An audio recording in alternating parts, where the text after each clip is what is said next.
Hello everyone. इस video में हम लोग स्पेक्ट्रम से यूनिट 5 को कवर करने वाले हैं। यूनिट 5 में आपके स्वतंत्रता संघर्ष का आरंभ किस तरीके से हुआ था, इस बारे में हम लोग जानेंगे, जिसमें कि 2 अध्याय होंगे। एक अध्याय में हम कवर करेंगे भारत में आधुनिक राष्ट्रवाद का प्रारंभ कैसे हुआ। इसके बाद इस अगले अध्याय में, अगले चैप्टर में भारतीय राष्ट्रीय कांग्रेस की स्थापना और उदारवादी चरण। तो आइए शुरू करते हैं। इन दोनों ही चैप्टर को हम लोग इस सेशन में कवर करेंगे। सबसे पहले अध्याय चैप्टर 10, जिसमें कि भारत में आधुनिक राष्ट्रवाद का प्रारंभ किस तरीके से हुआ। आधुनिक राष्ट्रवाद के विकास का कारक क्या था। बहुत ही एकदम स्टोरी है ये, एकदम स्टोरी की तरीके से एकदम ध्यान से सुनिए। बहुत इंटरेस्टिंग है, बहुत मज़ा आएगा सुनने में, और चीज़ें जो हैं वो कवर भी होती चलेंगी, तैयार भी होती चलेंगी। सारी चीज़ें एकदम क्लियर होती चलेंगी, चाहे वो फैक्ट हो, चाहे आपके स्टेटमेंट हो। हर तरीके के क्वेश्चन को अटेम्प्ट कर सकते हैं अगर ध्यानपूर्वक इस स्टोरी को आप सुन लेते हैं तो। क्या कारक थे आधुनिक राष्ट्रवाद के विकास का। सामान्यतः भारत में राष्ट्रवाद का उदय और विकास उन कारकों का परिणाम माना जाता है जो कि उपनिवेशी शासन के कारण उत्पन्न हुए थे। उपनिवेशी शासन जैसे कि नई नई संस्थाओं की स्थापना, रोजगार के नए अवसरों का सृजन, नई नई संस्थाओं की स्थापना, संसाधनों का अधिकाधिक दोहन इत्यादि, ये सारे उपनिवेशी शासन के कारण उत्पन्न हुए। दूसरे शब्दों में कहा जाए तो भारत में राष्ट्रवाद का उदय कुछ उपनिवेशी नीतियों के द्वारा और कुछ उपनिवेशी नीतियों के विरुद्ध प्रतिक्रिया स्वरूप हुआ था। लेकिन विभिन्न परिस्थितियों के अध्ययन उपरांत ये ज़्यादा तर्कसंगत होता है कि भारत में राष्ट्रवाद का उदय किसी भी एक कारण या किसी एक परिस्थिति से उत्पन्न नहीं हुआ है, बल्कि विभिन्न कारकों का सम्मिलित प्रतिफल था। तो कौन कौन से कारक थे। पहला, फ्रांसीसी क्रांति के फलस्वरूप विश्व स्तर पर राष्ट्रवादी चेतना एवं आत्मविश्वास की भावना का प्रसार, भारतीय पुनर्जागरण, अंग्रेजों द्वारा भारत में आधुनिकता को बढ़ावा और ब्रिटिश नीतियों के विरुद्ध भारतीय आक्रोश इत्यादि, ये सारे जो है प्रतिफल शामिल हैं। आगे जानेंगे भारतीय एवं उपनिवेशी हितों में विरोधाभास किस तरीके से हुआ। तो भारतवासियों ने देश के आर्थिक पिछड़ेपन को उपनिवेशी शासन का परिणाम माना। उनका विचार था कि देश के विभिन्न वर्ग के लोगों जैसे कि कृषक, शिल्पकार, दस्तकार, मजदूर, बुद्धिजीवी, शिक्षित वर्ग और व्यापारियों इत्यादि सभी के हित विदेशी शासन की भेंट चढ़ गए हैं। देशवासियों की इस सोच ने आधुनिक राष्ट्रवाद के विकास में योगदान दिया। उनका मानना था कि देश में जब तक विदेशी शासन रहेगा, लोगों के आर्थिक हितों पर कुठाराघात होता ही रहेगा। देश का राजनीतिक, प्रशासनिक एवं आर्थिक एकीकरण किस तरीके से हुआ। भारत में ब्रिटिश शासन का विस्तार उत्तर में हिमालय से लेकर के दक्षिण में कन्याकुमारी तक और पूर्व में असम से लेकर के पश्चिम में खैबर दर्रे तक था, जबकि भारत का अधिकतर क्षेत्र जो है वो अतीत में एकल शासन के अधीन, जैसे मौर्यों के अधीन और उसके बाद मुगलों के अधीन था। अंग्रेजों ने देश में मौर्यों एवं मुगलों से भी बड़े साम्राज्य की स्थापना की। कुछ भारतीय राज्य सीधे ब्रिटिश शासन के नियंत्रण में थे, तो अन्य देशी जो रियासतें थे वो अप्रत्यक्ष रूप से अंग्रेजी शासन के अधीन थी। कुछ भारतीय राज्य जो वो सीधे ही ब्रिटिश शासन के नियंत्रण में थे, तो कुछ अप्रत्यक्ष। ब्रिटिश तलवार ने पूरे भारत को एक झंडे के तले एकत्र कर दिया। एक दक्ष कार्यपालिका, संगठित न्यायपालिका और संहिताबद्ध फौजदारी तथा दीवानी कानून जिन पर की दृढ़ता से अमल होता था, भारत के एक कोने से दूसरे कोने तक लागू होते थे। इसने भारत की परंपरागत सांस्कृतिक एकता को एक नए प्रकार की राजनीतिक एकता प्रदान की। प्रशासनिक सुविधाओं, सैन्य रक्षा उद्देश्यों, आर्थिक व्यापन तथा व्यापारिक शोषण की बातों को ध्यान में रखते हुए परिवहन के तीव्र साधनों का विकास किया गया। पक्के मार्गों का निर्माण हुआ, जिससे कि एक स्थान दूसरे स्थान से क्या हो गया, जुड़ गया। लेकिन देश को एक सूत्र बांधने का सबसे बड़ा साधन बना रेल। 1850 के पश्चात रेल लाइनें बिछाने का कार्य शुरू हुआ। रेलवे से अन्य कई लाभों के अतिरिक्त इसने देश को अप्रत्यक्ष रूप से एकीकृत करने का भी कार्य किया। 1850 के उपरांत प्रारंभ हुई आधुनिक डाक व्यवस्था ने और बिजली के तारों ने देश को समेकित करने में सहायता की। इसी प्रकार से आधुनिक संचार साधनों ने भारत के विभिन्न भागों में रहने वाले लोगों को एक दूसरे से संबंध बनाए रखने में सहायता दी। इससे क्या हुआ? राष्ट्रवाद को बढ़ावा मिला। तो राष्ट्रवादी दृष्टिकोण से एकीकरण के इन प्रयासों को दो प्रकार से देखा जा सकता है। कौन कौन से? पहला, एकीकरण से विभिन्न भाग के लोगों के आर्थिक हित आपस में जुड़ गए। जैसे किसी एक भाग में अकाल पड़ने पर इसका प्रभाव दूसरे भाग में खाद्यान्नों के मूल्यों और आपूर्ति पर भी होता था। ठीक है, जैसे कि अगर अकाल पड़ा तो इसका प्रभाव दूसरे में भी किसी एक भाग में अकाल पड़ने पर इसका प्रभाव दूसरे भाग में खाद्यान्नों के मूल्यों पर भी होता था और आपूर्ति पर होता था। और दूसरा क्या कारक? यातायात एवं संचार के साधनों के विकास से देश के विभिन्न वर्गों के लोग, मुख्यतः नेताओं के आपस में राजनीतिक संपर्क स्थापित हो गया।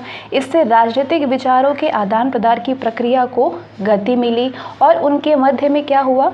विभिन्न सार्वजनिक एवं आर्थिक विषयों पर वाद विवाद सरल हो गया। आगे जानेंगे पाश्चात्य चिंतन तथा शिक्षा। आधुनिक शिक्षा प्रणाली के प्रचलन से आधुनिक पाश्चात्य विचारों को अपनाने में मदद मिली, जिससे कि भारतीय राजनीतिक चिंतन को एक नई दिशा प्राप्त हुई। जब ट्रेवेलियन, मैकाले तथा बेंटिक ने देश में अंग्रेजी शिक्षा का श्री गणेश किया तो ये एक अत्यंत महत्वपूर्ण निर्णय था। पाश्चात्य शिक्षा का प्रसार वैसे तो प्रशासनिक आवश्यकताओं के लिए किया गया था, लेकिन इससे नवशिक्षित वर्गों के लिए पाश्चात्य उदारवादी विचारधारा के द्वार क्या हो गए? खुल गए। Bentham, Shelley, Milton, Spencer, Stuart Mill, Paine, Rousseau तथा वाल्टेयर जैसे प्रसिद्ध यूरोपीय लेखकों के अतिवादी और पाश्चात्य विचारों ने भारतीय बुद्धिजीवियों में स्वतंत्र राष्ट्रीयता और स्वशासन की भावनाएं जगा दी और उन्हें अंग्रेजी साम्राज्य का विरोधाभास खलने लगा। इसके साथ ही अंग्रेजी भाषा ने संपूर्ण राष्ट्र के विभिन्न प्रांतों एवं स्थानों के लोगों के लिए संपर्क भाषा का कार्य किया। इसने सभी भाषा भाषियों को एक मंच पर ला करके खड़ा कर दिया, जिससे कि राष्ट्रवादी आंदोलन को अखिल भारतीय स्वरूप मिल सका। अंग्रेजी का ज्ञान प्राप्त कर नवशिक्षित भारतीयों जैसे कि वकीलों, डॉक्टरों इत्यादि ने उच्च शिक्षा के लिए इंग्लैंड की यात्रा की। इन्होंने यहाँ के एक स्वतंत्र देश में विभिन्न राजनीतिक संस्थाओं के विकास की प्रक्रिया देखी और वस्तु स्थिति का भारत से तुलनात्मक आकलन किया, जहाँ नागरिकों के विभिन्न प्रकार के स्वतंत्र अधिकारों से वंचित रखा गया था। इस नव पाश्चात्य भारतीय शिक्षित वर्ग ने भारत में नए बौद्धिक मध्य वर्ग का विकास किया, कालांतर में जिसने राष्ट्रीय आंदोलन में महत्वपूर्ण भूमिका निभाई। भारत की विभिन्न राजनीतिक एवं अन्य संस्थाओं को इसी मध्य वर्ग से नेतृत्व मिला था। प्रेस एवं साहित्य की क्या भूमिका रही इस संघर्ष में? समय समय पर उपनिवेशी शासकों द्वारा भारतीय प्रेस पर विभिन्न प्रतिबंधों के बावजूद 19वीं शताब्दी के पूर्वार्ध में भारतीय समाचार पत्रों एवं साहित्य आश्चर्यजनक प्रगति हुई। इसमें 1877 में प्रकाशित होने वाले विभिन्न भाषाई एवं हिंदी समाचार पत्रों की संख्या लगभग 169 थी और इनकी प्रसार संख्या लगभग 1 लाख तक पहुंच गई थी। भारतीय प्रेस जहां एक ओर उपनिवेशी नीतियों की आलोचना करता था, वहीं दूसरी ओर देशवासियों से आपसी एकता स्थापित करने का आह्वान करता था। प्रेस ने आधुनिक विचारों और व्यवस्था जैसे कि स्वशासन, लोकतंत्र, दीवानी अधिकार और औद्योगिकरण इत्यादि के प्रचार प्रसार में भी महत्वपूर्ण भूमिका निभाई। समाचार पत्रों, जनरल्स, पैम्फलेट्स और राष्ट्रवादी साहित्य ने देश के विभिन्न भागों में स्थित राष्ट्रवादी नेताओं के मध्य विचारों के आदान प्रदान में भी सहायता पहुंचाई। इस प्रकार भारतीय समाचार पत्र जो है वो भारतीय राष्ट्रवाद के दर्पण पर बनाए गए और जनता को शिक्षित करने का माध्यम बना। 19वीं एवं 20वीं शताब्दी में विभिन्न प्रकार के साहित्य की रचना हुई, उससे भी राष्ट्रीय जागरण में सहायता मिली। विभिन्न कविताओं, निबंधों, कथाओं, उपन्यासों और गीतों ने लोगों में देशभक्त तथा राष्ट्र प्रेम की भावना क्या की? जागृत की। हिंदी में भारतेंदु हरिश्चंद्र, बांग्ला में रविंद्रनाथ टैगोर, राजा राम मोहन राय, बंकिम चंद्र चटर्जी, मराठी में विष्णु शास्त्री चिपलूकड़, चिपलुड़कर, असमिया में लक्ष्मीनाथ बेजबरुआ इत्यादि उस काल के प्रख्यात राष्ट्रवादी साहित्यकार थे। इन साहित्यकारों ने अपनी रचनाओं के द्वारा भारतीयों में स्वतंत्रता, समानता, एकता, भाईचारा और राष्ट्रीयता की भावना को बढ़ावा दिया। साहित्यकारों ने इन प्रयासों से आधुनिक राष्ट्रवाद के विकास को प्रोत्साहन मिला। साहित्यकारों को इन प्रयासों से आधुनिक राष्ट्रवाद के विकास को क्या मिला? प्रोत्साहन मिला। भारत के अतीत का पुनः अध्ययन करते हैं। क्या रहा अतीत? 19वीं शताब्दी के प्रारंभ में भारतवासियों को अपने प्राचीन इतिहास का ज्ञान अत्यंत कम था। वो केवल मध्यकालीन या 18वीं सदी के इतिहास से ही थोड़ा बहुत परिचित थे। लेकिन तत्कालीन प्रसिद्ध यूरोपीय इतिहासकारों जैसे Max Muller, Monier Williams, Roth और सैसून तथा विभिन्न राष्ट्रवादी इतिहासकारों जैसे कि आर.जी. भंडारकर, आर.एल. मित्रा, स्वामी विवेकानंद इत्यादि ने भारत की प्राचीन सांस्कृतिक विरासत को पुनर्व्याख्यात कर राष्ट्र की एक नई तस्वीर पेश की। इन्होंने अथक परिश्रम करके कला, साहित्य, वास्तुकला, संगीत, दर्शन, विज्ञान, गणित इत्यादि के क्षेत्रों में भारतीय उपलब्धियों एवं मानव सभ्यता के विकास में भारत के योगदान को पुनः प्रकाशित किया, जिससे लोगों में राष्ट्र प्रेम तथा राष्ट्रीयता की भावना जागृत हुई। यूरोपीय चिंतकों ने व्याख्या दी कि भारतीय तथा यूरोपीय एक ही प्रकार के आर्यों की संतान हैं। इसका भारतवासियों पर मनोवैज्ञानिक प्रभाव पड़ा और उसमें प्रजातीय हीनता की भावना जाती रही। इससे देशवासियों की ये भ्रांति भी दूर हो गई कि वो सदैव ही गुलामी की दास्ता के अधीन जीते रहे हैं। सामाजिक धार्मिक सुधार आंदोलनों का विकासात्मक स्वरूप कैसा था? तो 19वीं शताब्दी में भारत में विभिन्न सामाजिक और धार्मिक सुधार आंदोलन प्रारंभ हुए। इन आंदोलनों ने सामाजिक धार्मिक नवजागरण का कार्यक्रम अपनाया और सारे देश को प्रभावित किया। आंदोलनकारियों ने व्यक्ति स्वातंत्र्य, सामाजिक एकता और राष्ट्रवाद के सिद्धांतों पर जोर दिया और उनके लिए संघर्ष किया। इन आंदोलनों ने विभिन्न सामाजिक कुरीतियों को दूर कर सामाजिक एकता कायम की। समाज सुधार के प्रस्तावों को सरकारी अनुमति के विलंब ने समाज सुधारकों को ये सोचने पर विवश कर दिया कि जब तक स्वशासन नहीं होगा, सुधार संबंधी विधेयकों को पूर्णतः सरकारी सहमति और सहयोग नहीं मिल सकता। सुधार आंदोलनों ने देशवासियों में साहस जुटाया कि वो अंग्रेजी शासन के विरुद्ध संघर्ष करें। मध्यवर्गीय बुद्धिजीवियों का उत्थान। अंग्रेजों की प्रशासनिक और आर्थिक प्रक्रिया से नगरों में एक मध्यवर्गीय नागरिकों की श्रेणी उत्पन्न हुई। इस नवीन श्रेणी ने तत्परता से अंग्रेजी भाषा सीख ली, जिससे कि उसे रोजगार और सामाजिक प्रतिष्ठा दोनों ही प्राप्त होने लगे। ये नवीन श्रेणी अपनी शिक्षा, समाज में उच्च स्थान और प्रशासक वर्ग के समीप होने के कारण आगे आ गई। ये मध्य वर्ग जो था वो भारत की नवीन आत्मा बन गया और इसने समस्त देश में नई शक्ति का संचार किया। इसी वर्ग ने राष्ट्रीय आंदोलन को उसके सभी चरणों में नेतृत्व प्रदान किया। समकालीन घटनाओं का विश्वव्यापी क्या प्रभाव रहा? दक्षिण अमेरिका में स्पेनी और पुर्तगाली उपनिवेशी शासन की समाप्ति से अनेक नए राष्ट्रों का उदय हुआ। इसके अतिरिक्त यूनान और इटली के स्वतंत्रता आंदोलन और आयरलैंड की घटनाओं ने भारतीयों को अत्यंत प्रभावित किया। आगे जानेंगे विदेशी शासकों का जातीय अहंकार और प्रतिक्रियावादी नीतियां क्या कह रही। विदेशी शासकों का जातीय अहंकार तथा प्रतिक्रियावादी नीतियां। अंग्रेज शासकों के जातीय अहंकार और श्रेष्ठता की भावना ने भारतीयों को अत्यंत आहत किया। अंग्रेज अधिकारी और कर्मचारियों ने खुलेआम शिक्षित भारतीयों को अपमानित किया और कई बार उन पर प्रहार किए। अंग्रेज भारतीयों को अनेक अपमानजनक शब्दों से संबोधित करते थे। एक अंग्रेज का जीवन कई भारतीयों के जीवन से अधिक मूल्यवान समझा जाता था। उच्च एवं महत्वपूर्ण पदों पर भारतीयों को नियुक्ति का अधिकार नहीं मिला।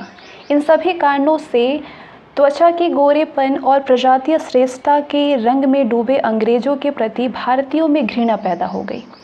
जातीय अहंकार का सबसे घृणित रूप था न्याय में असमानता। अंग्रेज तथा भारतीयों के झगड़े में दोषी होने पर भी अंग्रेजों को दोष मुक्त करार दिया जाता था और दोषहीन होने पर भी भारतीयों को कठोर दंड से प्रताड़ित किया जाता था।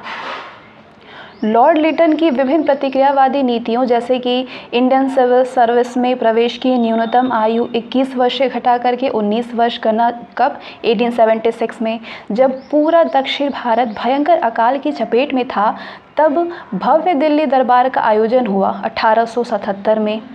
इसके बाद वर्नाकुलर प्रेस एक्ट 1878 में और शस्त्र अधिनियम 1878 में इत्यादि, इसने देशवासियों के समक्ष सरकार की वास्तविक मंशा उजागर कर दी इन सारी घटनाओं ने, और अंग्रेज़ों के विरुद्ध जनमत तैयार किया। इसके पश्चात इल्बर्ट बिल विवाद सामने आया 1883 में। लॉर्ड रिपन के समय इल्बर्ट बिल को लेकर के भारत में एक विशिष्ट समस्या खड़ी हो गई। लॉर्ड रिपन ने इस प्रस्ताव द्वारा भारतीय मजिस्ट्रेटों को यूरोपियन अधिकारियों के मुकदमे का निर्णय करने का अधिकार देना चाहा।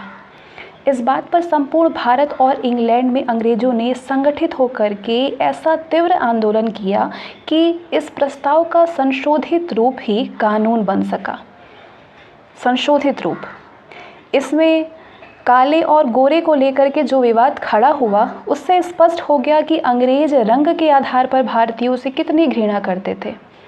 इससे भारतीयों में अंग्रेज़ों के विरुद्ध नफरत पैदा हो गई और उनमें संगठित होकर के आंदोलन करने की प्रेरणा जागी।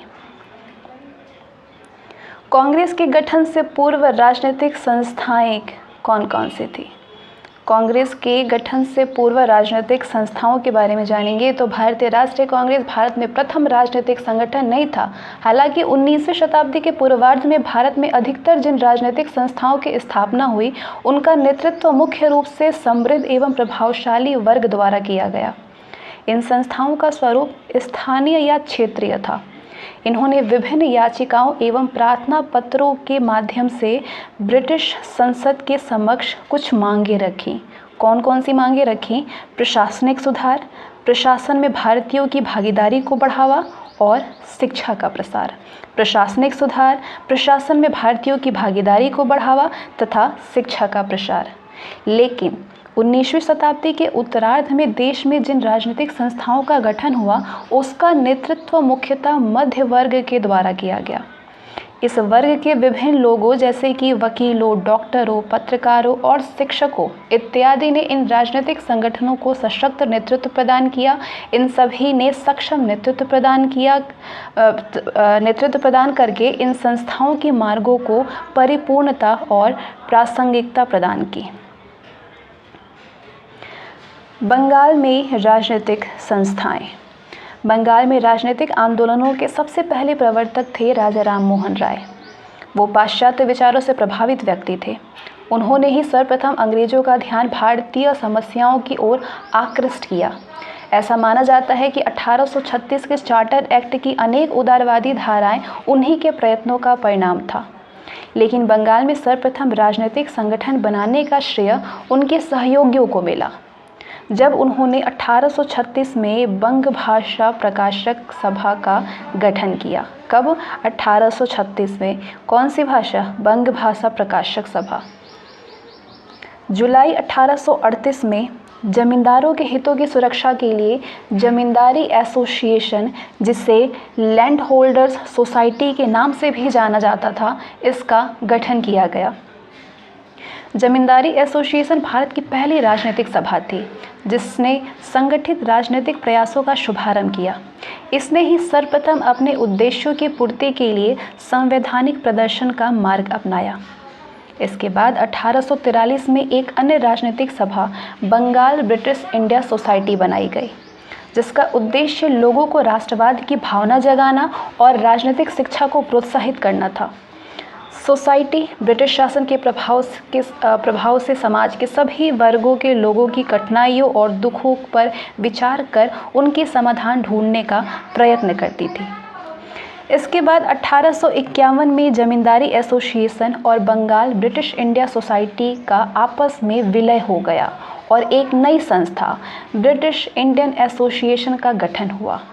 इसने ब्रिटेन की संसद को एक प्रार्थना पत्र भेज करके अपील की कि उसके कुछ सुझावों को कंपनी के नए चार्टर में शामिल किया जाए। तो कौन कौन से? लोकप्रिय उद्देश्यों वाली पृथक विधायिका की स्थापना, उच्च वर्ग के नौकरशाहों के वेतन में कमी, नमक कर, आबकारी कर एवं डाक शुल्क में समाप्ति, इन सारे को शामिल किया जाए। लोकप्रिय उद्देश्यों वाली पृथक विधायिका की स्थापना, उच्च वर्ग के नौकरशाहों के वेतन में कमी, नमक कर, आबकारी कर एवं डाक शुल्क में समाप्ति हो। तो एसोसिएशन के इन सुझावों को आंशिक सफलता मिली जब 1853 के अधिनियम द्वारा गवर्नर जनरल की विधायी परिषद में कानून निर्माण में सहायता देने के लिए 6 नए सदस्यों को मनोनीत करने का प्रावधान किया गया। इसके बाद 1866 में दादा भाई नौरोजी ने लंदन में ईस्ट इंडिया एसोसिएशन का गठन किया।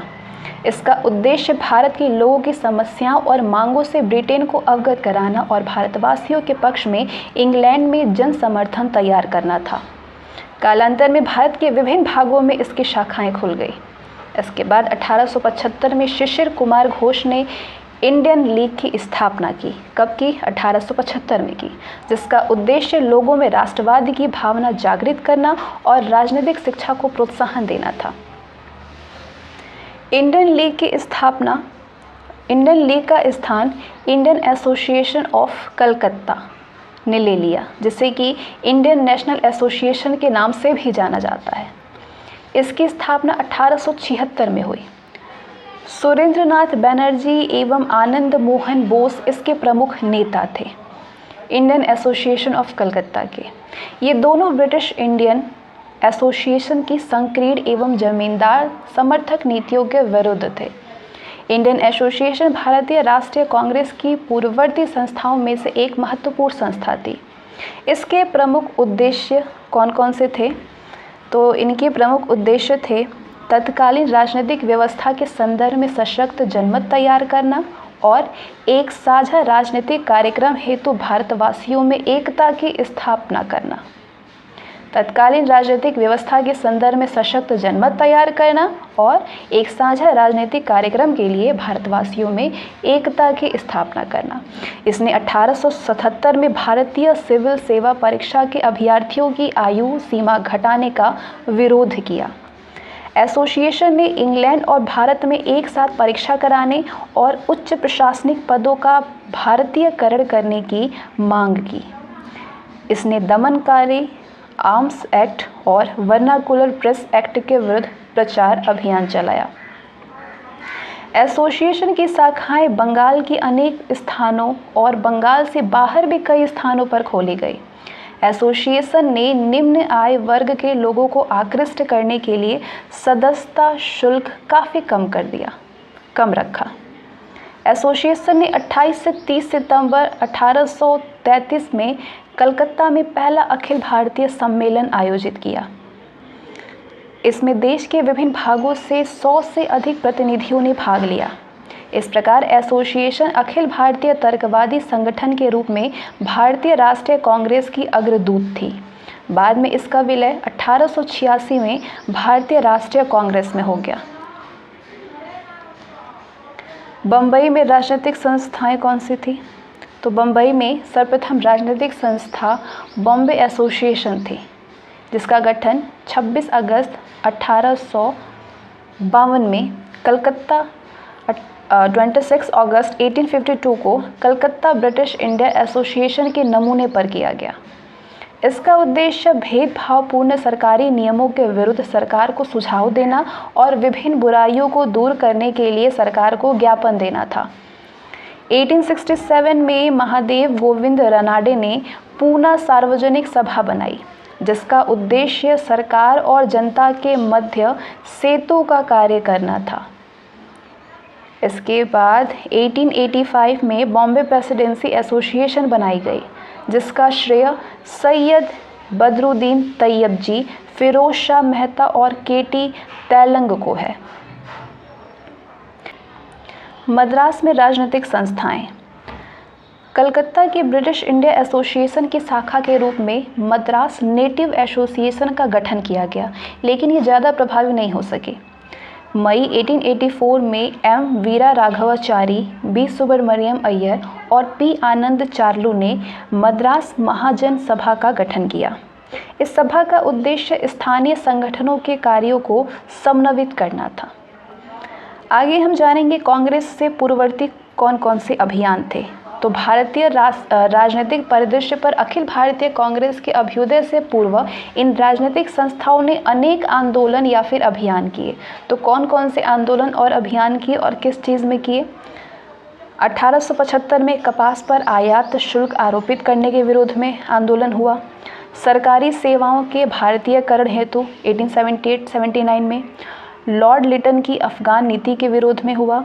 शस्त्र अधिनियम के विरोध में, वर्नाकुलर प्रेस एक्ट के विरोध में, स्वयंसेवक सेना में प्रवेश के अधिकार के समर्थन में, प्लांटेशन लेबर एवं इंग्लैंड इमिग्रेशन एक्ट के विरोध में, इल्बर्ट बिल के समर्थन में, राजनीतिक प्रदर्शनों हेतु अखिल भारतीय कोष की स्थापना के समर्थन में अभियान चलाया गया, आंदोलन किया गया। ब्रिटेन में भारत का समर्थन करने वाले दल के मतों के लिए हुआ और भारतीय सिविल सेवा में प्रवेश की न्यूनतम आयु कम करने के समर्थन में इंडियन एसोसिएशन ने इस संबंध में अखिल भारतीय प्रदर्शन किया।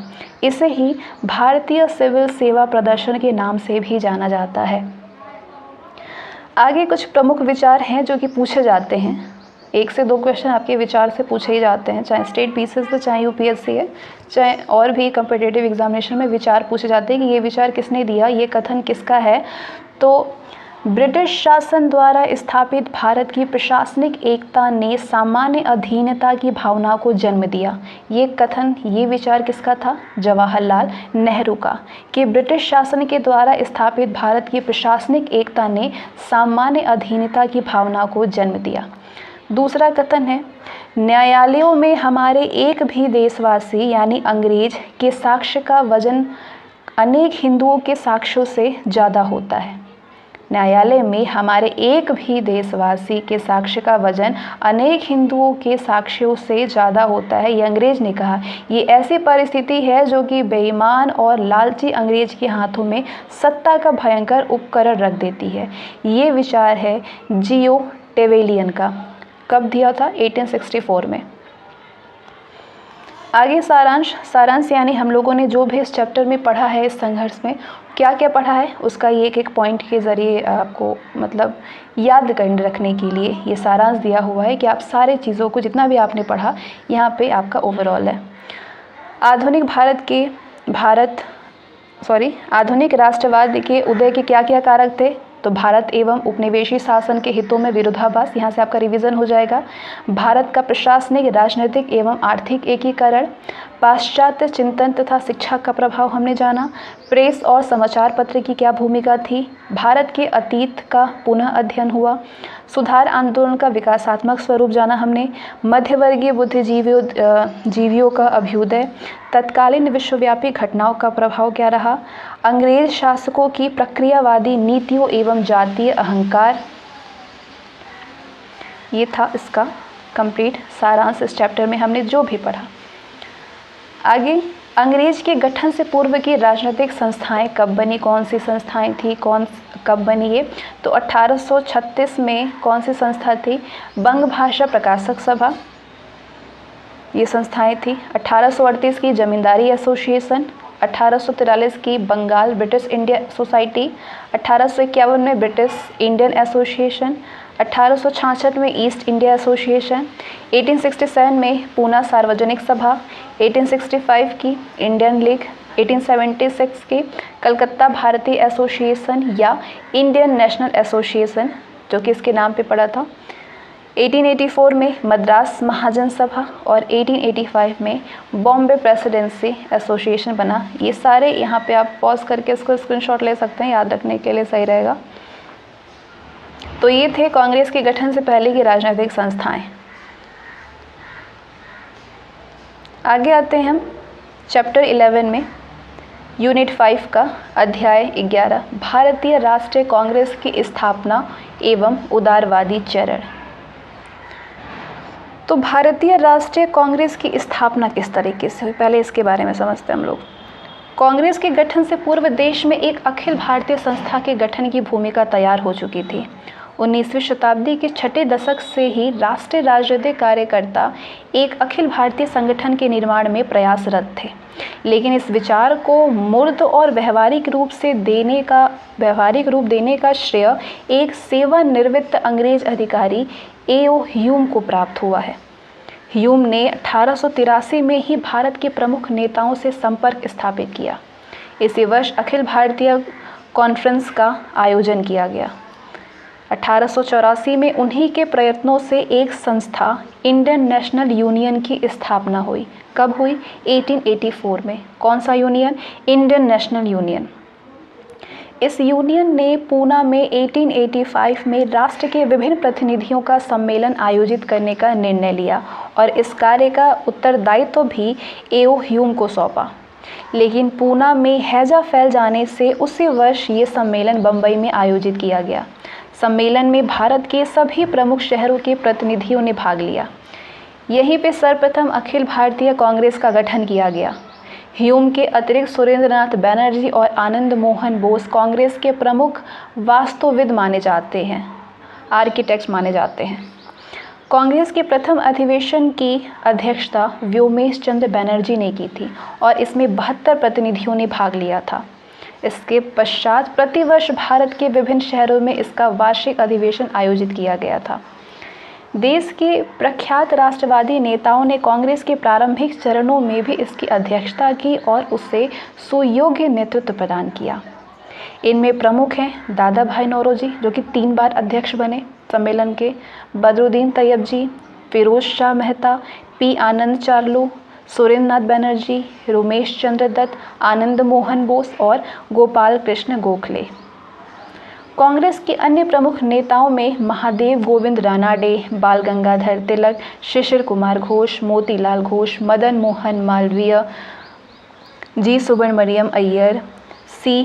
विजय राघवाचारी और दीनशा ई वाचा आदि के नाम उल्लेखनीय हैं। कलकत्ता विश्वविद्यालय की प्रथम महिला स्नातक कादम्बिनी गांगुली ने 1890 में प्रथम बार कांग्रेस को संबोधित किया था। कादम्बिनी गांगुली ने इस संबोधन का कांग्रेस के इतिहास में दूरगामी महत्व था, क्योंकि इससे राष्ट्रीय स्वतंत्रता संघर्ष में महिलाओं की सहभागिता परिलक्षित होते हैं। भारतीय राष्ट्रीय कांग्रेस के अतिरिक्त भारतीय सभाओं, संगठनों, समाचार पत्रों और साहित्य के माध्यम से भी राष्ट्रवादी गतिविधियां संचालित होती रही। क्या कांग्रेस की स्थापना के पीछे सेफ्टी वॉल्व की अवधारणा थी?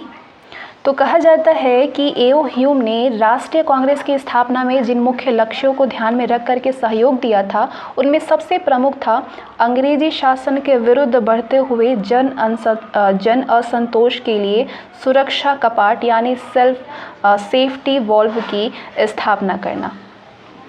ऐसा कहा जाता है कि सरकारी अधिकारी के रूप में कार्य करते हुए ह्यूम को कुछ ऐसी सूचनाएं प्राप्त हुई थीं कि शीघ्र ही राष्ट्रीय विद्रोह होने की संभावना है। यदि कांग्रेस का गठन हो जाए तो वो जनता की दबी हुई भावनाओं और उद्गारों को बाहर निकालने का अवसर प्रदान करने वाली संस्था सिद्ध होगी, जो ब्रिटिश सरकार को किसी प्रकार की हानि होने से बचाएगी। इसलिए ह्यूम ने भारत के तत्कालीन वायसराय लॉर्ड डफरिन से अनुरोध किया कि वो कांग्रेस की स्थापना में किसी तरह की रुकावट पैदा न करें। हालांकि भारत के आधुनिक इतिहासकारों में सेफ्टी वॉल्व की अवधारणा को लेकर के मतैक्य नहीं है। उनके अनुसार कांग्रेस की स्थापना भारतीयों में आई राजनीतिक चेतना का परिणाम था। वे किसी ऐसी राष्ट्रीय संस्था की स्थापना करना चाहते थे जिसके द्वारा वो भारतीयों की राजनीतिक और आर्थिक मांगों को सरकार के सम्मुख रख सके। यदि उन परिस्थितियों में भारतीय इस तरह की कोई भी पहल करते तो निश्चय ही सरकार द्वारा इसका विरोध किया जाता, इसमें व्यवधान पैदा किया जाता और सरकार इसकी अनुमति नहीं देती। लेकिन संयोगवश ऐसी परिस्थितियां निर्मित हो गई जिनके कारण कांग्रेस की स्थापना हो गई। विपिन चंद्र के अनुसार ह्यूम ने कांग्रेस की स्थापना के लिए एक तड़ित चालक या उत्प्रेरक का कार्य किया था। जिससे राष्ट्रवादियों को एक मंच में एकत्र होने और कांग्रेस का गठन करने में सहायता मिली और इसी से सेफ्टी वॉल्व की अवधारणा का जन्म हुआ। कांग्रेस के लक्ष्य क्या थे, उद्देश्य क्या था? कांग्रेस की स्थापना के पश्चात भारत का स्वतंत्रता आंदोलन लघु पैमाने और मंद गति से ही रही थी। लघु पैमाने और मंद गति से ही सही, लेकिन एक संगति रूप में प्रारंभ हो गया। वैसे तो कांग्रेस का आरंभ बहुत ही प्रारंभिक उद्देश्यों को लेकर के किया गया था, लेकिन धीरे धीरे उसके उद्देश्यों में परिवर्तन होता गया उनके उद्देश्यों में, और शीघ्र ही वो राष्ट्रीय स्वतंत्रता आंदोलन की अगुवा बन गई। प्रारंभिक चरण में भारतीय राष्ट्रीय कांग्रेस का उद्देश्य क्या क्या थे? प्रारंभिक चरण में लोकतांत्रिक राष्ट्रवादी आंदोलन चलाना, भारतीयों को राजनीतिक लक्ष्यों से परिचित करना और राजनीतिक शिक्षा देना, आंदोलन के लिए मुख्यालय स्थापित करना, देश के विभिन्न भागों के राजनीतिक नेताओं और कार्यकर्ताओं के मध्य मैत्रीपूर्ण संबंधों की स्थापना को प्रोत्साहित करना, उपनिवेशवादी विरोधी विचारधारा को प्रोत्साहन एवं समर्थन, एक सामान्य आर्थिक एवं राजनीतिक कार्यक्रम हेतु देशवासियों को एकमत करना, लोगों को जाति, धर्म और प्रांतीयता की भावना से ऊपर उठा करके उनमें एक राष्ट्रव्यापी अनुभव को जागृत करना और भारतीय राष्ट्रवादी भावना को प्रोत्साहन एवं उसका प्रसार करना था। तो ये उनके उद्देश्य थे। आगे हम जानेंगे नरम दलीय कांग्रेस के बारे में, यानी कांग्रेस का जो प्रथम चरण था 1885 से 1905 तक का। महत्वपूर्ण नेता कौन कौन से थे?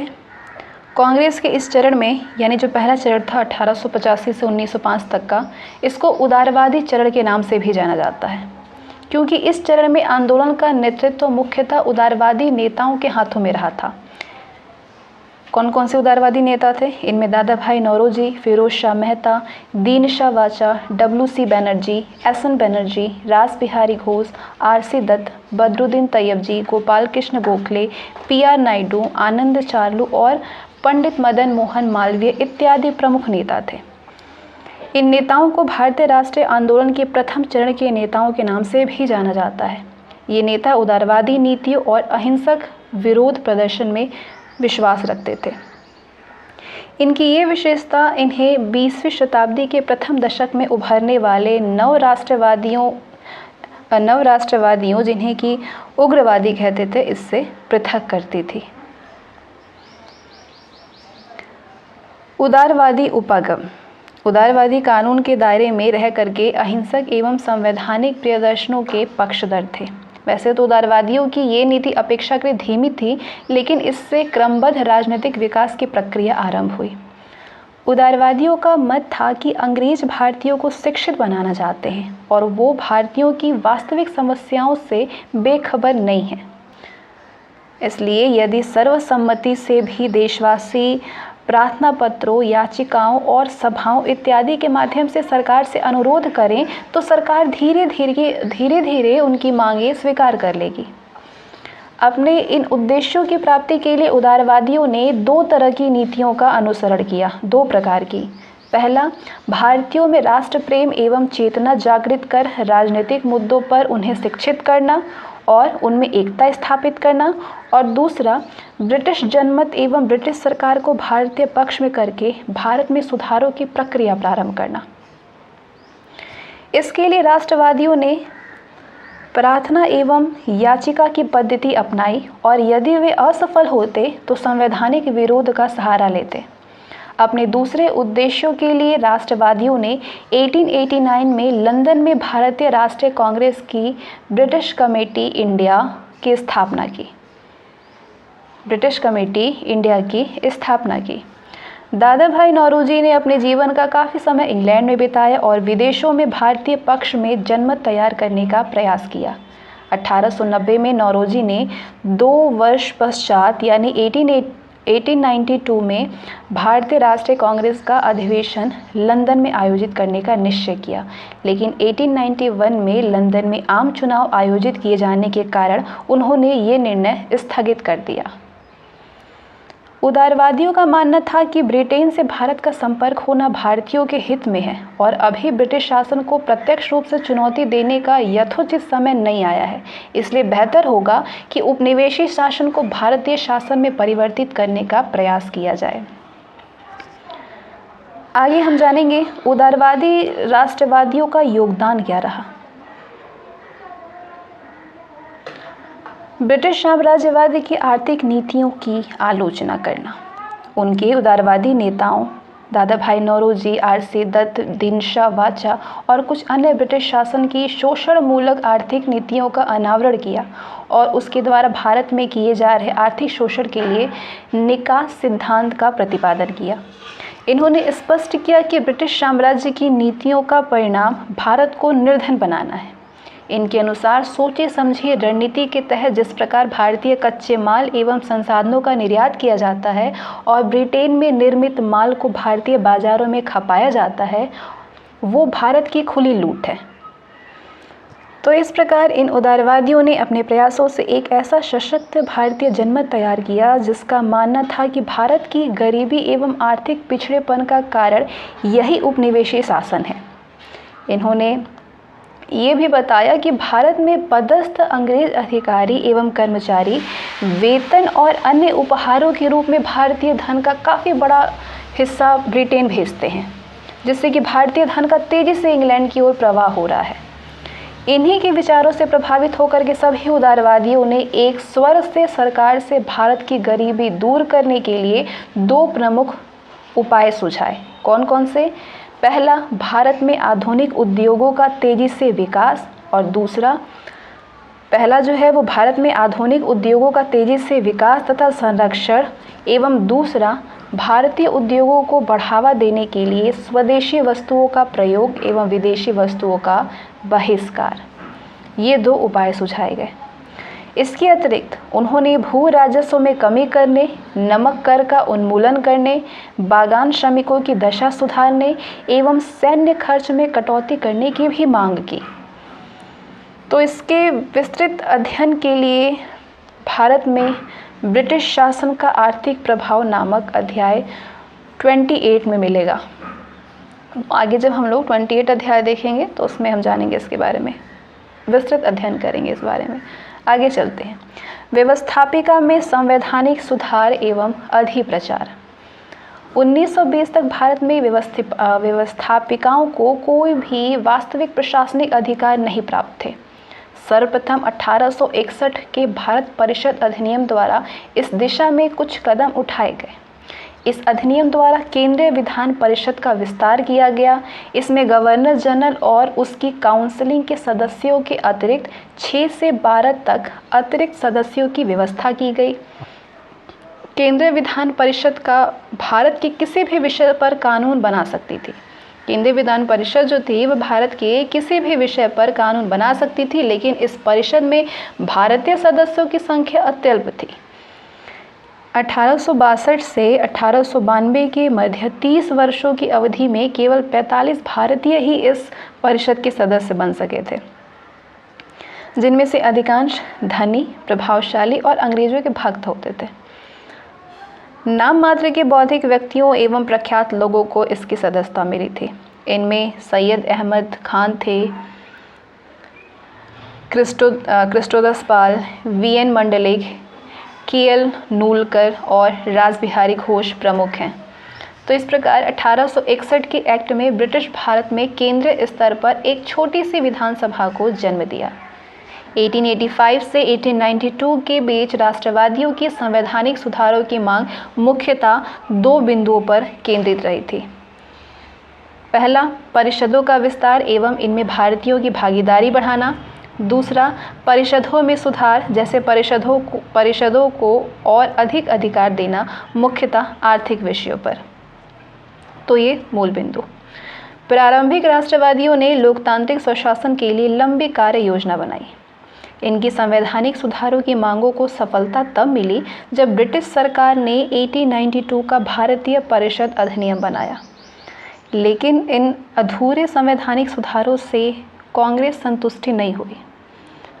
कांग्रेस जो है वो संतुष्ट नहीं हुई इन छोटे से इन अधूरे संवैधानिक सुधारों से, और अपने वार्षिक अधिवेशनों में उसने इन सुधारों की जम करके आलोचना की। इसके बाद उसने मांग की कि इनमें निर्वाचित भारतीयों का बहुमत हो, उन्हें बजट में नियंत्रण निर्वाचित भारतीयों का बहुमत हो, उन्हें बजट में नियंत्रण संबंधी अधिकार दिए जाएं। उन्होंने नारा दिया कि बिना प्रतिनिधित्व के कर नहीं। धीरे धीरे संवैधानिक सुधारों की मांग गति पकड़ने लगी। इसी समय में दादा भाई नौरोजी, गोपाल कृष्ण गोखले और लोकमान्य तिलक ने स्वराज्य की मांग प्रारंभ कर दी। इन्होंने ब्रिटिश सरकार से मांग की कि भारत को कनाडा एवं ऑस्ट्रेलिया की तरह स्वशासित उपनिवेशी का दर्जा दिया जाए। फिरोज शाह मेहता और गोखले ने ब्रिटिश सरकार की इस मंशा की आलोचना की, जिसके तहत वो भारतीयों को स्वशासन देने की दिशा में ईमानदारी पूर्वक कार्य नहीं कर रही थी। वैसे तो ब्रिटिश सरकार की वास्तविक मंशा ये थी कि ये परिषदें भारतीय नेताओं के उद्गार मात्र प्रकट करने का मंच है, इससे ज़्यादा कुछ भी नहीं। फिर भी भारतीय राष्ट्रवादियों ने इन परिषदों में उत्साहपूर्वक भागीदारी निभाई और उनके अनेक महत्वपूर्ण कार्य किए। राष्ट्रवादियों ने इनके माध्यम से विभिन्न भारतीय समस्याओं की ओर ब्रिटिश सरकार का ध्यान आकर्षित किया। अक्षम कार्यपालिका की खामियां उजागर करना, भेदभावपूर्ण नीतियों एवं प्रस्तावों का विरोध करना तथा आधारभूत आर्थिक मुद्दों को उठाने जैसे कार्य इन राष्ट्रवादियों ने इन परिषदों के माध्यम से किए। तो इस प्रकार राष्ट्रवादियों ने साम्राज्यवादी सरकार की वास्तविक मंशा को उजागर किया और स्वशासन के क्षेत्र में महत्वपूर्ण उपलब्धि हासिल की। उन्होंने देश के लोगों में राजनीतिक एवं आर्थिक चेतना जगाने का कार्य किया। राष्ट्रवादियों के इन कार्यों से भारतीयों में साम्राज्यवाद विरोधी भावनाओं का प्रसार हुआ, लेकिन इन उपलब्धियों के बावजूद राष्ट्रवादियों की सबसे प्रमुख असफलता ये रही कि इन कार्यक्रमों और अभियानों का धनाधार नहीं बढ़ा सके। मुख्यतः महिलाओं की भागीदारी नगण्य रही और सभी को मत देने का अधिकार नहीं प्राप्त हुआ। आगे बढ़ने से पहले ये भारतीय परिषद अधिनियम 1892 के बारे में कुछ है। लॉर्ड डफरिन के काल में कांग्रेस की दिनों दिन बढ़ती लोकप्रियता के कारण विवश होकर के ब्रिटिश सरकार को 1892 में एक अन्य अधिनियम पारित करना पड़ा, जिसे कि भारतीय परिषद अधिनियम 1892 के नाम से जाना जाता है। इसमें क्या क्या प्रमुख प्रावधान थे? तो इस अधिनियम के द्वारा केंद्रीय तथा प्रांतीय विधान परिषदों का विस्तार किया गया। केंद्रीय विधान परिषद के अतिरिक्त सदस्यों में 4 सदस्यों की वृद्धि की गई। नई व्यवस्था के अनुसार कम से कम 10 एवं अधिक से अधिक 16 सदस्य हो सकते थे, जो पहले 6 से 10 थी, अब कम से कम 10 और अधिक से अधिक 16 होने लगी। इस अधिनियम द्वारा ब्रिटिश सरकार ने पहली बार प्रतिनिधित्व के सिद्धांत को भारत में स्वीकार किया। भारतीय विधान परिषदों के गैर सरकारी सदस्यों का मनोनयन बंगाल चैम्बर ऑफ कॉमर्स और प्रांतीय विधान परिषदों द्वारा किया जाता था। सदस्यों की अनुशंसा विश्वविद्यालयों, नगरपालिकाओं, जमींदारों और चैम्बर ऑफ कॉमर्स द्वारा की गई। इस अधिनियम के द्वारा 1892 के द्वारा विधानमंडलों के सदस्यों को निर्धारित नियमों के तहत बजट एवं वित्तीय मामलों पर बहस करने की सीमित अधिकार प्राप्त हो गया। बहस करने का बजट में या वित्तीय मामलों में विधानमंडलों के सदस्यों को सार्वजनिक हित के मसलों पर प्रश्न उठाने का अधिकार मिल गया। भारत की विशाल जनसंख्या के अनुपात में केंद्रीय विधान परिषद में केवल 4 सदस्यों की वृद्धि करना उपहासजनक था। विधान परिषद में अभी भी सरकारी सदस्यों का बहुमत माना रहा। निर्वाचन की व्यवस्था नाम मात्र की थी। पुनर्गठित केंद्रीय विधान परिषद की बैठक अपने पूरे कार्यकाल में 1909 तक सिर्फ 13 दिन प्रति वर्ष के वार्षिक औसत से आयोजित हुई और इसके कुल 24 सदस्यों में से गैर सरकारी सदस्यों की संख्या केवल 5 थी। गैर सरकारी सदस्यों को बजट पर संशोधन का प्रस्ताव रखने एवं मतदान में भाग लेने का अधिकार नहीं था। सदस्यों को पूरक प्रश्न पूछने का अधिकार नहीं था और न ही वो विमर्शित प्रश्न का उत्तर दे सकते थे। तो ये था भारतीय परिषद अधिनियम 1892 के कैसे लागू हुआ, कैसे लोकप्रियता मिली और इसके क्या क्या प्रावधान थे। सीमाएं कितनी थी, सीमाएं क्या क्या थी? तो सीमाएं थी भारत की विशाल जनसंख्या के अनुपात में केंद्रीय विधान परिषद में केवल 4 सदस्यों की वृद्धि करना उपहासजनक था। विधान परिषद में अभी भी सरकारी सदस्यों का बहुमत बना रहा। निर्वाचन की व्यवस्था नाम मात्र की थी। पुनर्गठित केंद्रीय विधान परिषद की बैठक अपने पूरे कार्यकाल में सिर्फ 13 दिन प्रतिवर्ष के वार्षिक औसत से आयोजित हुई और इसके कुल 24 सदस्यों में से गैर सरकारी सदस्यों की संख्या केवल 5 थी। गैर सरकारी सदस्यों को बजट पर संशोधन का प्रस्ताव रखने और मतदान में भाग लेने का अधिकार नहीं था। सदस्यों को पूरक प्रश्न पूछने का भी अधिकार नहीं था और ना ही वो विमर्शित प्रश्न का उत्तर दे सकते थे। तो ये इस एक्ट की इसकी क्या थी, सीमाएं थी। आगे बढ़ते हैं। सामान्य प्रशासकीय सुधारों हेतु उदारवादियों के क्या क्या प्रयास रहे? तो इसमें काफ़ी सारे प्रयास शामिल हैं, जैसे कि सरकारी सेवाओं के भारतीयकरण की मांग इसका आर्थिक आधार हो, क्योंकि विभिन्न प्रशासकीय पदों पर अंग्रेजों की नियुक्ति से देश पर भारी आर्थिक बोझ पड़ता है, जबकि भारतीयों की नियुक्ति से आर्थिक बोझ में कमी होगी। साथ ही अंग्रेज अधिकारियों और कर्मचारियों को जो वेतन और भत्ते मिलते हैं वे उसका काफ़ी बड़ा हिस्सा इंग्लैंड भेज देते हैं। इससे भारतीय धन का निकास होता है।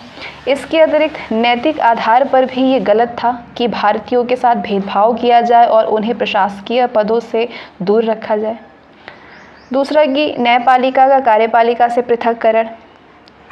तीसरा, पक्षपातपूर्ण एवं भ्रष्ट नौकरशाही तथा लंबी एवं खर्चीली न्यायिक प्रणाली की भर्त्सना। चौथा, ब्रिटिश सरकार की आक्रामक विदेश नीति की आलोचना, बर्मा के अधिग्रहण, अफगानिस्तान पर आक्रमण एवं उत्तर पूर्व में जनजातियों के दमन का कड़ा विरोध। पांचवा, विभिन्न कल्याणकारी मदों जैसे स्वास्थ्य, स्वच्छता इत्यादि में ज़्यादा व्यय की मांग, प्राथमिक एवं तकनीकी शिक्षा में ज़्यादा व्यय पर जोर, कृषि पर जोर और सिंचाई पर सुविधाओं का विस्तार, कृषकों के लिए कृषक बैंकों का स्थापना इत्यादि।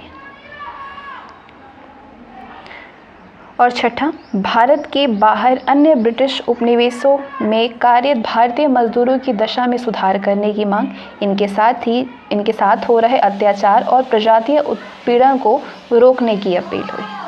तो ये सारी चीज़ें शामिल थी। नागरिक अधिकारों की सुरक्षा।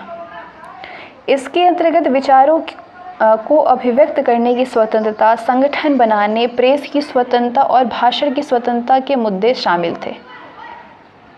उदारवादी या फिर नरमपंथी ने इन अधिकारों की प्राप्ति के लिए एक सशक्त आंदोलन चलाया और इस संबंध में भारतीय जनमानस को प्रभावित करने में सफलता पाई। इसके परिणाम स्वरूप शीघ्र ही नागरिक अधिकारों की सुरक्षा का मुद्दा राष्ट्रीय स्वतंत्रता आंदोलन का अभिन्न हिस्सा बन गया। उदारवादियों के इन कार्यों से भारतीयों में चेतना जागृत हुई और जब 1897 में बाल गंगाधर तिलक और अन्य राष्ट्रवादी नेताओं और पत्रकारों को गिरफ्तार किया गया तो इसके विरुद्ध तीव्र प्रतिक्रिया हुई। नाटुबंदों की गिरफ्तारी और निर्वासन के प्रश्न पर भी भारतीयों ने कड़ा रोष जाहिर किया। बाकी इसके बारे में जो विस्तृत जानकारी मिलेगी वो 29 चैप्टर में मिलेगा। भारत में प्रेस का विकास किस तरीके से हुआ। आगे मूल्यांकन करते हैं प्रारंभिक राष्ट्रवादियों के कार्यों का। कुछ आलोचकों के मतानुसार भारतीय राष्ट्रीय आंदोलन में नरमपंथियों का नाम मात्र योगदान था, इसीलिए वो अपने चरण में कोई भी ठोस उपलब्धि हासिल नहीं कर सके।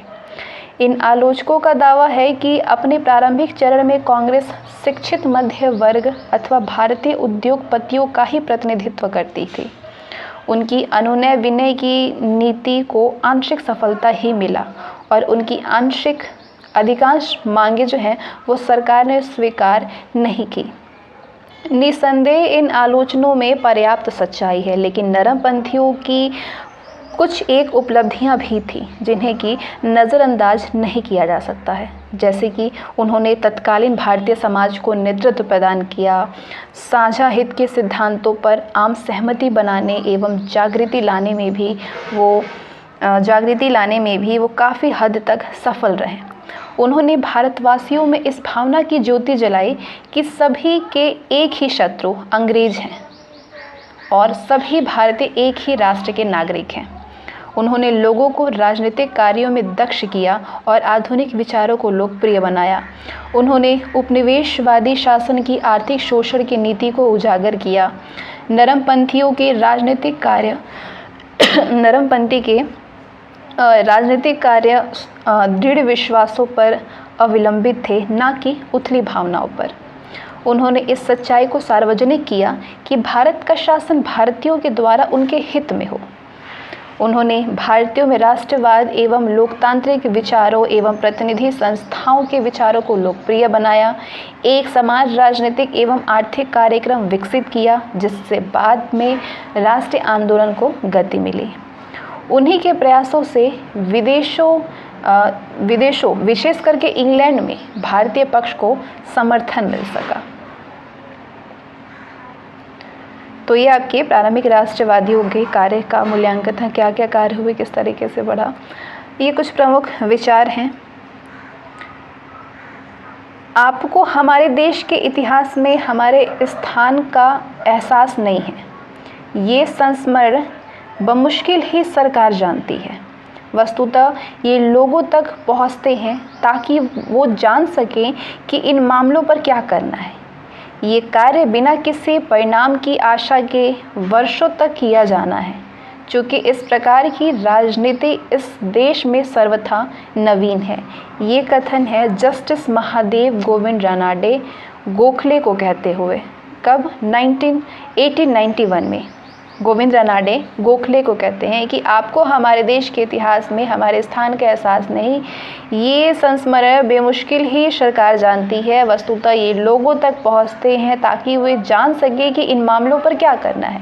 ये कार्य बिना किसी परिणाम की आशा के वर्षों तक किया जाना है, क्योंकि इस प्रकार की राजनीतिक इस देश में सर्वथा नवीन है। जस्टिस महादेव गोविंद रानाडे द्वारा गोखले को।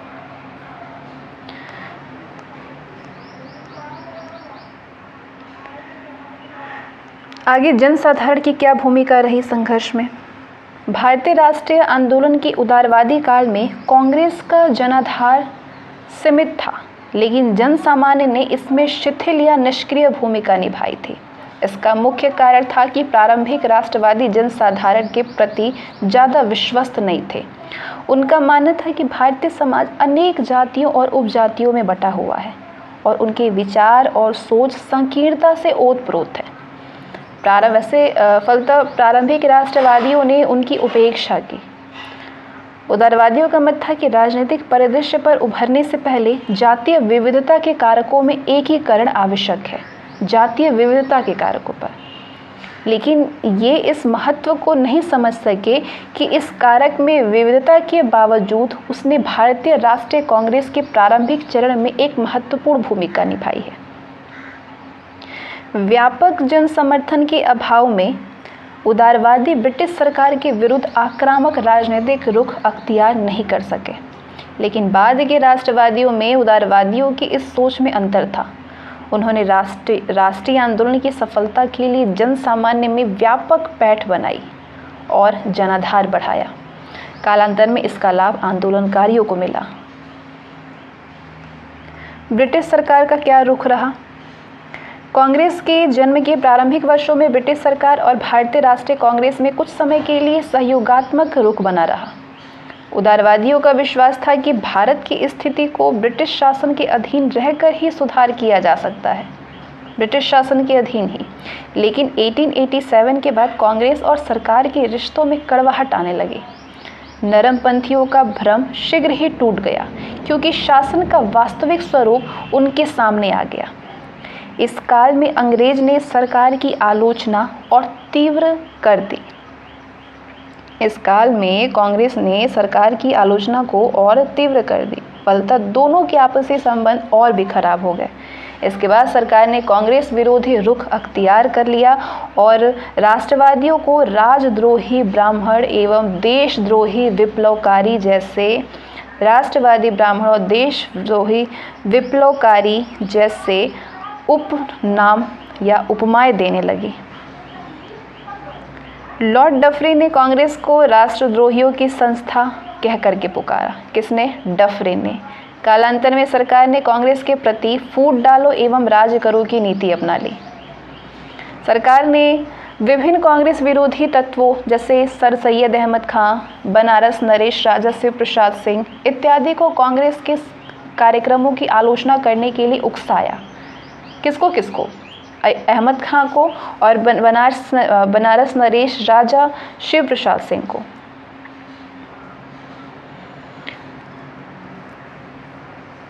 कांग्रेस के विरोधी संगठन संयुक्त भारत राष्ट्रवादी संगठन यूनाइटेड इंडियन पैट्रियोटिक एसोसिएशन की स्थापना में मदद की।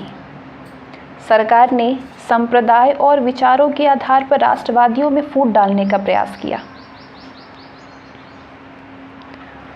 और उग्रवादियों को उदारवादियों के विरुद्ध भड़काया। लेकिन अपने इन प्रयासों के पश्चात भी ब्रिटिश सरकार राष्ट्रवाद के उफान को रोकने में सफल नहीं हो सके। आगे बढ़ने से पहले ये प्रमुख विचार हैं। पहला विचार है बिपिन चंद्र का। क्या कहते हैं?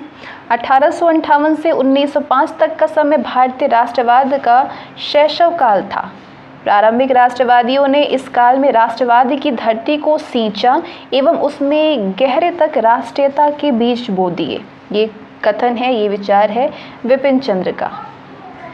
ये एक सफल अवसरवादी आंदोलन था। इसने कपटी एवं पाखंडियों के लिए अवसर खोले।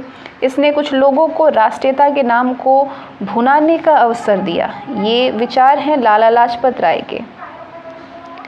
अगला सुविचार है हम कोई भी भीख नहीं मांगते, हमें केवल न्याय चाहिए। ब्रिटिश साम्राज्य में नागरिक होने के नाते हमारे क्या अधिकार हैं, उसकी मीमांसा किए बिना ही केवल एक शब्द स्वराज्य में सब कुछ व्यक्त किया जा सकता है। वैसा ही स्वराज्य जैसा आयरलैंड, कनाडा अथवा अन्य ब्रिटिश उपनिवेशों में प्रचलित है, वैसा ही ये विचार है दादा भाई नौरोजी का 1906 में। अगला विचार, भारत की स्थिति अत्यंत शोचनीय है, वो निरंतर लूटा जा रहा है। प्राचीन काल में भी लुटेरे आते थे, परंतु वे लूटने के बाद चले जाते थे तथा कुछ ही वर्षों में भारत पुनः अपनी आर्थिक हानि पूरी कर लेता था, परंतु अब तो वो लगातार ज़्यादा से ज़्यादा दरिद्र होता जा रहा है। उसे इस लूट से दम लेने का अवकाश ही नहीं मिलता है। ये विचार दादा भाई नौरोजी ने 1950 में J.D. सदरलैंड को अपने पत्र में लिखा था। अगला विचार, वह भारतीय जनता का सर्वथा तिरस्कार करता है, वो जनता की भावनाओं की अवहेलना करता है, जनता के हितों के स्थान पर शासन के हितों की चिंता करता है, अतः उसके सम्मुख न्याय की दुहाई देना कोरा मजाक है। ये विचार गोखले ने सरकार की उदासीनता एवं कुशासन के संबंध में दिया था 1905 में। कांग्रेस अपने पतन की ओर लड़खड़ाता जा रहा है तथा उसकी इच्छा है कि वो कांग्रेस की शांतिमय मृत्यु में सहायता दे सके। ये बहुत ही लोकप्रिय कथन लॉर्ड कर्जन का है, कई बार पूछा भी जा चुका है। 1900 में दिया था कांग्रेस ने ये लॉर्ड कर्जन ने। आगे इस चैप्टर में जो भी हमने पढ़ा उसका ये सारांश है। क्या क्या हमने जाना? भारतीय राष्ट्रीय कांग्रेस की स्थापना 1885 में पहला अधिवेशन आयोजित हुआ बम्बई में। ए.ओ. ह्यूम द्वारा स्थापित भारतीय राष्ट्रीय संघ भारतीय राष्ट्रीय कांग्रेस बन गया। IMC की स्थापना के सिद्धांत एवं अनुयायी, सेफ्टी वॉल्व सिद्धांत एवं अनुयायी। सेफ्टी वॉल्व सिद्धांत लाला लाजपत राय संबंधित, षड्यंत्र सिद्धांत R.P. दत्त की, प्रकाश संवाहक सिद्धांत G.K. गोखले का। उदारवादी चरण के प्रमुख नेता दादा भाई नौरोजी, बदरुद्दीन तैयब जी, फिरोज शाह मेहता, पी आनंद चार्लो, सुरेंद्रनाथ बैनर्जी, रोमेश चंद्र दत्त, आनंद मोहन बोस, G.K. गोखले इत्यादि। कौन थे ये? उदारवादी चरण के नेता थे, पहले चरण के। प्रारंभिक राष्ट्रवादियों या उदारवादियों के उपागम क्या क्या रहे? संवैधानिक दायरे में रहकर के प्रदर्शन एवं सभाएं करना, भारत के पक्ष में जनमत का निर्माण करना, इंग्लैंड में भारतीय पक्ष के प्रति समर्थन बढ़ाना, भारतीयों को राजनीतिक शिक्षा देना, ब्रिटेन से भारत के राजनीतिक संबंधों को बनाए रखना, क्योंकि वो समय वह समय ब्रिटिश सरकार को प्रत्यक्ष चुनौती देने हेतु उपयुक्त न था। आगे, नरमपंथी राष्ट्रवादियों का योगदान क्या क्या रहा? उपनिवेशी शासन की आर्थिक शोषण की नीति की निंदा करना, व्यवस्थापिका संबंधी संवैधानिक सुधार, सामान्य प्रशासनिक सुधारों हेतु अभियान चलाना, भारतीयों के नागरिक अधिकारों की रक्षा करना। तो ये ओवरऑल हमने जो भी पढ़ा उसका ये सारांश था। और 5 यूनिट में हमने जाना कि किस तरीके से स्वतंत्रता संघर्ष का आरंभ हुआ। ये दोनों चैप्टर को हम लोगों ने कंप्लीट कर दिया। अब नेक्स्ट चैप्टर जो स्पेक्ट्रम में हम पढ़ेंगे वो रहेगा राष्ट्रीय आंदोलन। तो आज के लिए बस इतना ही। उम्मीद करते हैं ये सेशन बहुत ज़्यादा यूज़फुल हो, सारी चीज़ों आपके दिमाग में बिल्कुल स्टोरी की तरीके से गई हो। सो मिलते हैं नेक्स्ट सेशन में। Bye, thank you so much.